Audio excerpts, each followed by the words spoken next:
Good morning बच्चों, कैसे हो?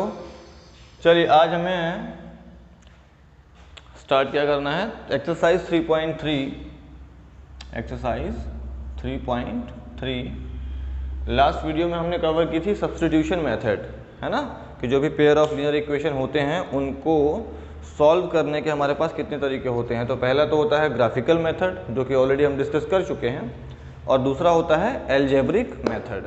अब एल्जेब्रिक मेथड में हमारे पास तीन टाइप के तरीके होते हैं। पहला क्या होता है उसमें सब्स्टिट्यूशन मेथड, सेकंड क्या होता है उसमें एलिमिनेशन मेथड, और थर्ड होता है क्रॉस मल्टीप्लिकेशन मेथड।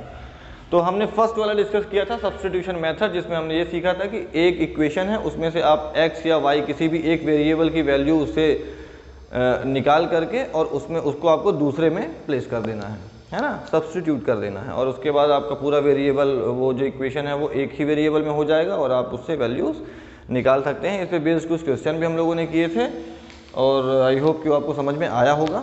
तो कहने का मतलब ये है कि 3.3 में क्वेश्चन नंबर 1 हमने कर लिया था। आज मैं स्टार्ट कर रहा हूँ यहाँ पे क्वेश्चन नंबर 2 से, ठीक है। क्वेश्चन नंबर 2, इसमें क्या बोल रहा है कि solve 2x + 3y = 11। 2x + 3y = 11 and 2x - 4y = -24। 2x minus कितना है, -4y = -24। इन दोनों इक्वेशन को सॉल्व करना है। And hence find the value of m for which y = mx + 3। और एक यहाँ पे देखिए तीसरा इक्वेशन गिवन है y = mx + 3, ठीक है ना। ये हमारा सवाल है कि हमको इक्वेशन नंबर 1 इक्वेशन नंबर 2 इन दोनों को सॉल्व करना है और इसमें से हमको m की वैल्यूज निकालनी है। अब इसमें करना क्या है मैं आपको वो बता देता हूँ। आपको इन दोनों इक्वेशन, चलिए ये वाला मैं कर ही देता हूँ, है ना। अब ये सवाल हमको करना है सब्स्टिट्यूशन मेथड से, ठीक है ना। तो इक्वेशन नंबर 1 हो गया है, ये इक्वेशन नंबर 2 हो गया है, ये है ना। हम फ्रॉम 1 स्टार्ट करते हैं, from equation number 1। What is equation number 1? 2x + 3y = 11। हमें क्या करना है, किसी एक वेरिएबल की वैल्यू यहाँ से निकाल लेना है। तो सपोज मैंने x की वैल्यू निकालना चाहता हूँ, तो 2x = क्या हो जाएगा, 11 - 3y, ठीक है। एंड x = क्या हो जाएगा, 11 - 3y/2। क्लियर है, समझ में आ रहा है ना। सबको अपन ने ट्रांसपोज कर दिया है, तो x = 11 - 3y/2 हो जाएगा। ये हमारे को मिल गई है x की इक्वेशन एक, इसको हम इक्वेशन नंबर 3 बोल देते हैं, चलिए, ठीक है ना। अब ये वाले जो x की वैल्यू है उसको हमें पुट किस में करना है, 2 में करना है। ध्यान रहे 1 में मत करना, क्योंकि 1 से तो हमने ये निकाला ही है ना। तो 1 से इक्वेशन की जब वैल्यू आप निकाल रहे हो किसी वेरिएबल की, तो उसको आप प्लेस किस में करोगे, सेकेंड वाले में। तो अब putting the value of x in equation number 2, putting the value of x in equation number 2। तो 2 में आपको x की वैल्यू पुट कर देना है। इक्वेशन नंबर 2 क्या है पहले वो लिख लेते हैं। तो 2x - 4y = -24। अब यहाँ पे आप देखिए एक काम ये कर सकते हैं कि, चलिए हो गया, मत कीजिए, हटाइए। 2 × x की वैल्यू क्या निकाल के हमने देखी यहाँ पे, 11 - 3y/2। इसको यहाँ पे लिख लेते हैं, 11 - 3y/2 -4y = -24। ये देखिए समझ में आ गया ना। जहाँ पे x है वहाँ पे हमने x की जगह पे जो ये इक्वेशन की वैल्यू निकाली है x की, वो यहाँ पे हमने पुट कर दी है। जहाँ पे x है उस स्थान पे, ठीक है। आगे बढ़ते हैं, ये तो अलग ही कहानी है, इसको छोड़ देते हैं फिलहाल, है ना। अब इसको सॉल्व करना है, कैसे करेंगे। यहाँ पे आप देखो 2 और 2 कैंसिल हो गया, तो ऊपर क्या बचा, 11 - 3y, 11 - 3y, फिर क्या बचा आगे, -4y, तो -4y = -24। ये देखिए समझ में आ गया होगा। जब वैल्यूज पुट किए हमने तो 2 से 2 कैंसिल आउट हो गया और ये 11 - 3y -4y बचा हुआ है = -24। 11 माइनस, अब देखिए -3y - 4y = 7y minus minus है, ऐड हो जाएगा, है ना। अब आपको ये सब समझ में अपने आप आ जाना चाहिए। ठीक है, तो -7y इक्वल टू -24, 11 यहाँ प्लस में है, वहाँ जाएगा तो -11 हो जाएगा। तो -7y इक्वल टू -24 -11, अगेन दोनों क्या हो जाएंगे, प्लस हो जाएंगे, साइन माइनस का रहेगा।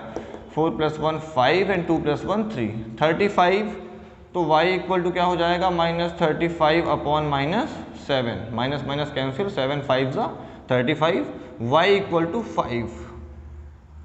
देखिए y इक्वल टू 5 आ गया है। आई डोंट थिंक कि आपको इसमें कोई दिक्कत आ रही होगी समझने में, क्योंकि हमने बस यहाँ पे उसको सॉल्व किया है ना, सिंपल ट्रांसपोजिंग प्रोसेस है और कुछ नहीं है इसमें। तो हमने y की वैल्यू निकाल ली 5। अब ये वाले y की वैल्यू हम पुट कर देंगे इक्वेशन नंबर 3 में, है ना।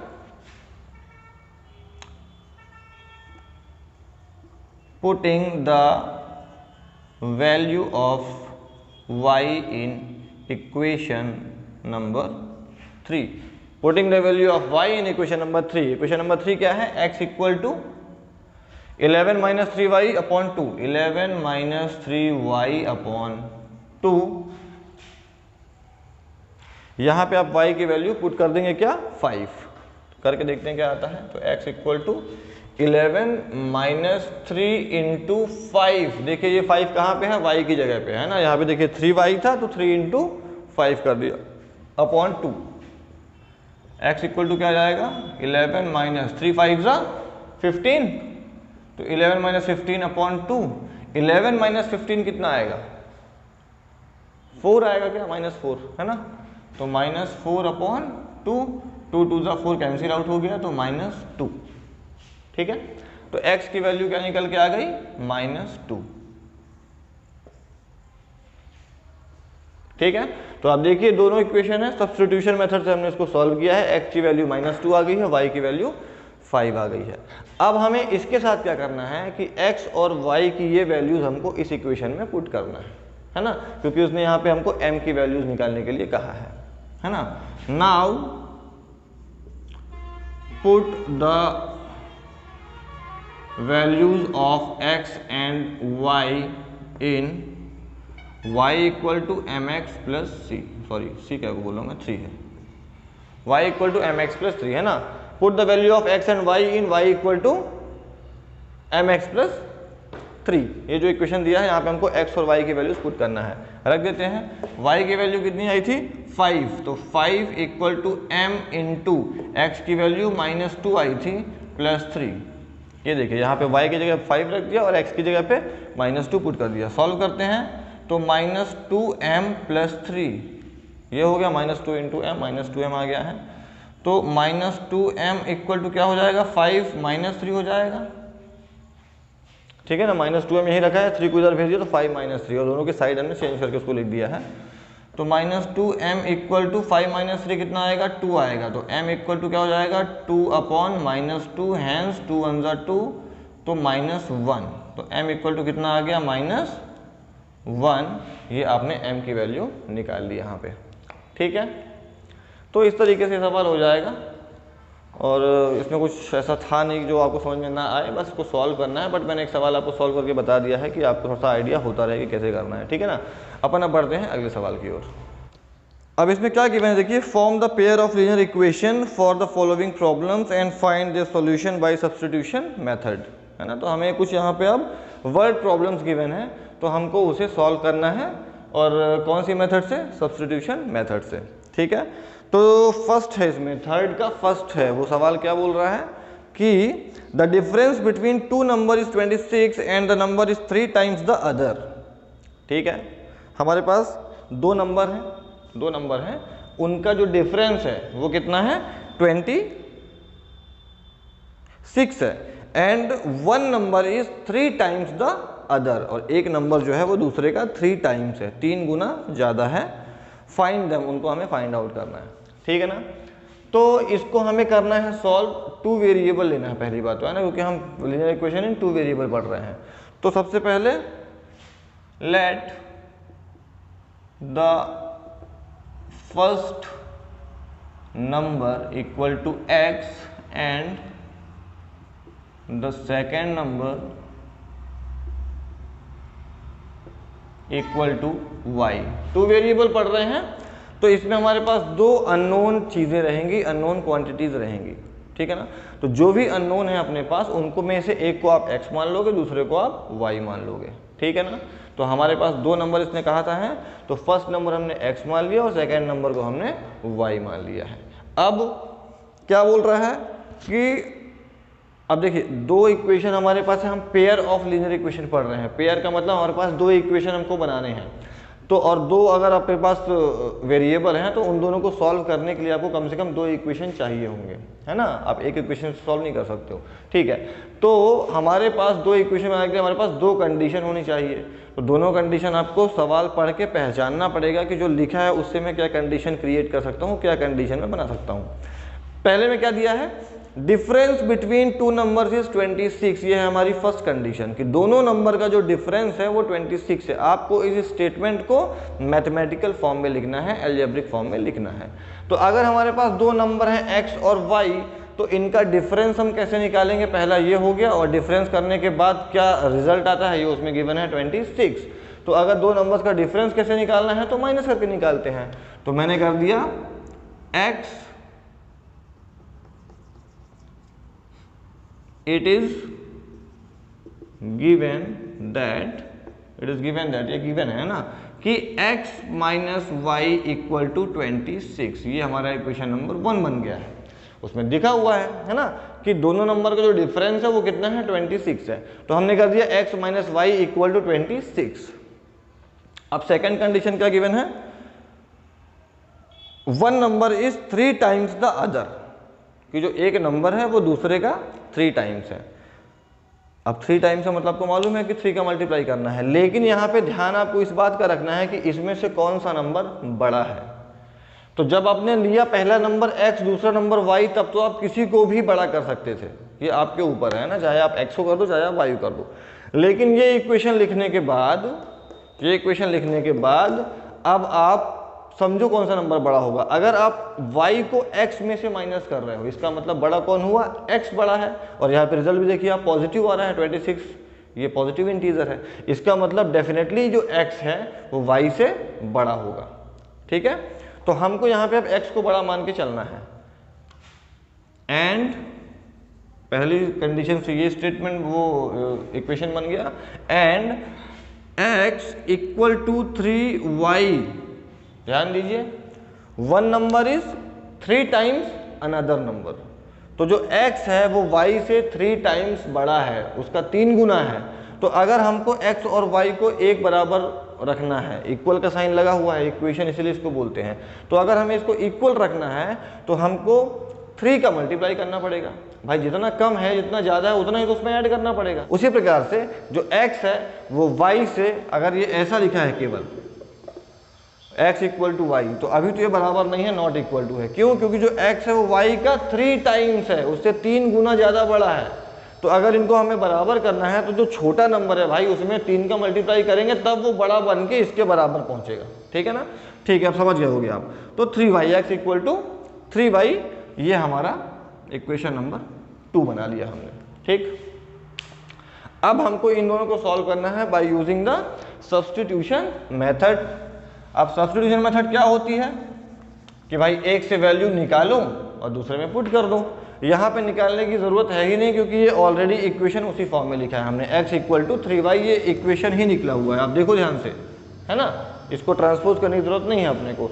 तो आप ये वाले x की वैल्यू इस वाले में रख दो, ठीक है ना। Put the value of x in equation number 1, ठीक है ना। Put the value of x in equation number 1। x की जो वैल्यू है, x यहाँ पे लिख सकते हैं x from equation number 2 in equation number 1। तो x की वैल्यू 2 से उठा के आपको 1 में पुट करना है। x इक्वल टू 3y यहाँ पे आप पुट करोगे। देखो इक्वेशन क्या है, x minus y equal to 26। x की वैल्यू क्या पुट किया हमने, 3y। तो 3y minus y equal to 26। तो 3y माइनस वाई कितना हो जाएगा, 2y। 2y इक्वल टू 26 हो जाएगा। तो y इक्वल टू 26 अपॉन 2 कितना आ जाएगा, 13 आ जाएगा। क्या आ गया? तो y की वैल्यू कितनी आ गई, 13। y इक्वल टू 13 आ गया है। तो x इक्वल टू क्या हो जाएगा, 13। आप यहाँ पे पुट कर दीजिए, 13 इंटू 3। 3y लिखा है तो 3 इंटू 13 कर देंगे आप, ठीक है ना। कितना हो जाएगा x इक्वल टू 39 हो जाएगा, ठीक है।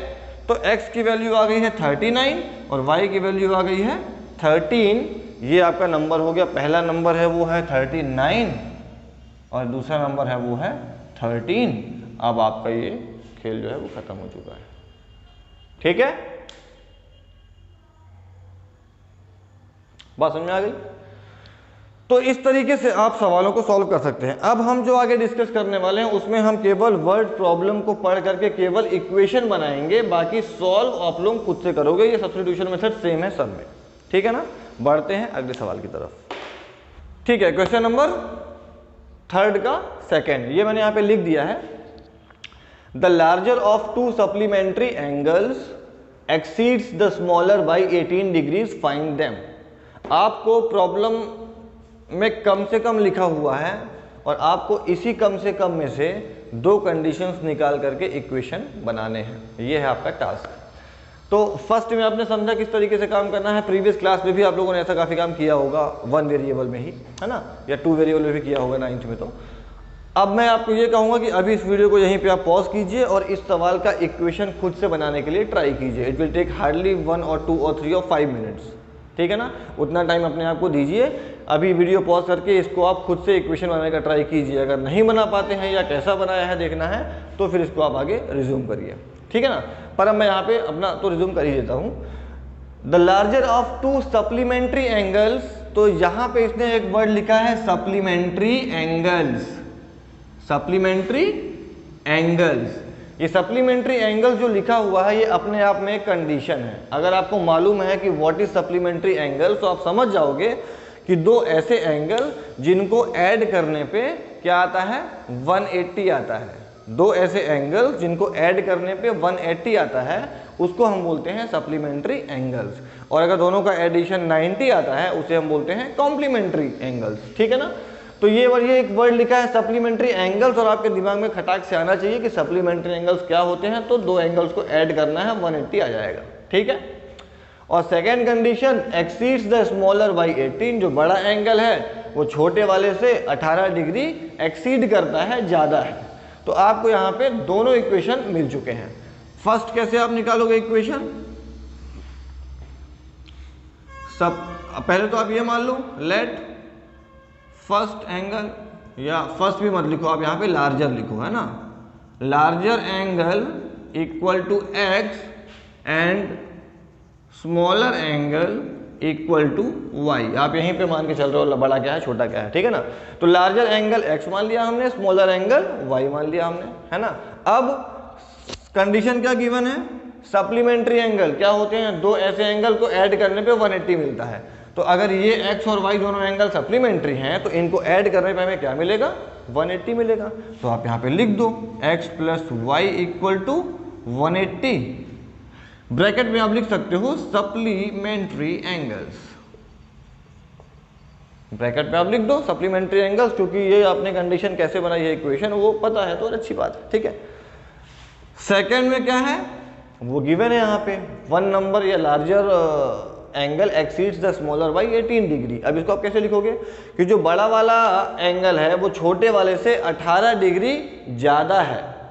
18 डिग्री ज़्यादा है, इसका मतलब क्या हुआ कि अगर आप छोटे वाले में यानी कि y में 18 प्लस करोगे तो आपको बड़ा वाला एंगल मिल जाएगा। ज़्यादा होने का मतलब यही होता है। या तो आप बड़े वाले एंगल में से 18 को माइनस करोगे तो आपको छोटा वाला एंगल मिल जाएगा, या तो आप बड़े वाले एंगल में से छोटे वाले एंगल को माइनस करोगे तो आपको 18 मिलेगा, है ना। तीनों का मतलब एक ही है और ये एक ही चीज़ तीनों लोग बोल रहे हैं, है ना। तो हम इसको लिख देते हैं इक्वेशन की अगर हम बात करें तो x minus y equal to 18, ठीक है ना। x माइनस वाई करना बेटा, y माइनस एक्स मत कर देना, क्योंकि हमने लार्जर किसको लिया है, x को। तो लार्जर में से स्मॉलर को आप माइनस करोगे तो जितना ज़्यादा है उतना आंसर आएगा भाई, है ना। तो x माइनस वाई किया तो हमको क्या मिल गया, यहाँ पे 18 मिल गया। अब आपके पास इक्वेशन नंबर 1, इक्वेशन नंबर 2 ये दोनों यहाँ पे हैं। अब इसको आप सब्स्टिट्यूशन मेथड से सॉल्व करके x y की वैल्यू आराम से निकाल सकते हैं, बन जाएगा ना। फटाक से अपन देखते हैं क्वेश्चन नंबर 3 क्या गिवन है। The coach of a cricket team buys 7 bats and 6 balls for 3,800. Later she buys 3 bat and 5 balls for 1750. Find cost of each bat and each ball. ठीक है ना. अब यहाँ पे मैं फिर कहूँगा वीडियो पॉज कीजिए और खुद से ट्राई कीजिए. नहीं बन रहा है वापस वीडियो पे आके इसको कंप्लीट कीजिए. ठीक है. अब देखो क्या हो गया, एक कोच है क्रिकेट टीम का, वो 7 बैट्स और 6 बॉल्स लेता है. क्या लेता है? 7 बैट्स एंड 6 बॉल्स. 7 बल्ले लिए, 6 गेंदें खरीदी. ठीक है ना. सबको मिला के कितने का बिल आया? 3,800 रुपए का. टोटल कॉस्ट कितनी आ गई? टोटल कॉस्ट 3,800 रुपये आ गई. अब आपको बनाना है इक्वेशन और लास्ट में हमको बताना है find the cost of each bat and each ball. एक बल्ले की और एक गेंद की कीमत क्या होगी. तो जो ये टोटल कॉस्ट बनी है ये किससे मिला के बनी है? 7 बैट्स की टोटल कॉस्टिंग प्लस 6 बॉल्स की टोटल कॉस्टिंग. तो हमने मान लिया let cost of 1 bat equal to x. एक बैट की जो कीमत है वो हमने x मान ली और cost of 1 ball equal to y, और एक बॉल की कीमत हमने y मान ली. ठीक है ना. एक बैट x रुपए का है और एक बॉल y रुपए की है. अब आप जितने बल्ले खरीदे हो भाई उतना कर दो, है ना. अब 7, अगर एक बैट x रुपीस का है तो 7 बैट कितने का हो जाएगा? 7x रुपीस का. 7 इंटू एक्स, है ना. तो 7 बैट कितने का हो जाएगा? 7x का. और 6 बॉल कितने की हो जाएगी? 6y रुपीस की. समझ में आ रहा है ना. एक बैट x रुपए का तो 7 बैट 7x रुपए का. एक बॉल y रुपए की तो 6 बॉल्स 6y रुपीस की. तो टोटल बैट है 7x रुपीस का और टोटल बॉल है 6y रुपीस की. अब बल्ला और गेंद दोनों को ऐड करोगे तो कितना बिल बना आपका? 3,800. समझ में आ रहा है ना, है ना. बल्ले की कीमत और बॉल की कीमत दोनों जोड़ दोगे तो कुल बिल उसका जो है वो आ जाएगा. यानी कि पहला इक्वेशन मिल गया हमको. क्या? 7x plus 6y. 7 बैट की कीमत और 6 बॉल की कीमत ऐड किए तो कितना मिला हमको? 3,800 रुपीज. ये आपका फर्स्ट इक्वेशन बन गया है. ठीक है. सेकंड, फिर वो क्या बोल रहा है? लेटर, और बाद में उसने she buys 3 bats and 5 balls for 1750. अब वापस उसने बाद में 3 बल्ले और 5 गेंदें फिर से खरीदी. तो बैट बॉल की कीमत तो भाई वही रहेगी चाहे कितनी बार भी खरीदो. तो हम उसको एक्स वाई मान के चलेंगे. तो 3 बल्ले 3x की आएंगे और 5 बॉल्स 5y की आएगी. तो 3x प्लस 5y. बात समझ में आ रही ना. Later she buys 3 bats for 3x and 5 balls for 5y equal to कितने का लिया उसने? 1750 का. तो ये आपने यहाँ पे कर दिया 1750. 2 इक्वेशन आपके बन गए. इन दोनों को आप सॉल्व कर लोगे सब्स्टिट्यूशन मेथड से. ठीक है. आप तो हमें करना ये है कि ये जो सवाल मैंने बताए हैं इसको आपको सॉल्व करना है सब्स्टिट्यूशन मेथड से. तो आज हमने काफ़ी कुछ सीखा है. इक्वेशन कैसे बनाते हैं, कैसे सॉल्व करते हैं. अभी हम सब्स्टिट्यूशन मेथड में ही काम कर रहे हैं. तो आपको सारे सवाल को सॉल्व करना है सब्स्टिट्यूशन मेथड से ही. ये मैंने केवल इक्वेशन बनाया है. इसके आगे आपको इसे सॉल्व भी करना है. तो आप लोग ये वीडियो देखने के बाद उसको पूरा सॉल्व करेंगे. ठीक है ना. कोई दिक्कत है कमेंट बॉक्स में मुझको कमेंट कीजिए. मैं वहाँ पे आपकी हेल्प करूँगा या मैसेज कीजिए किसी भी तरह से. और इसके आगे हम लोग करने वाले हैं अब नेक्स्ट वीडियो में. आज के लिए इतना ही. Thank you very much.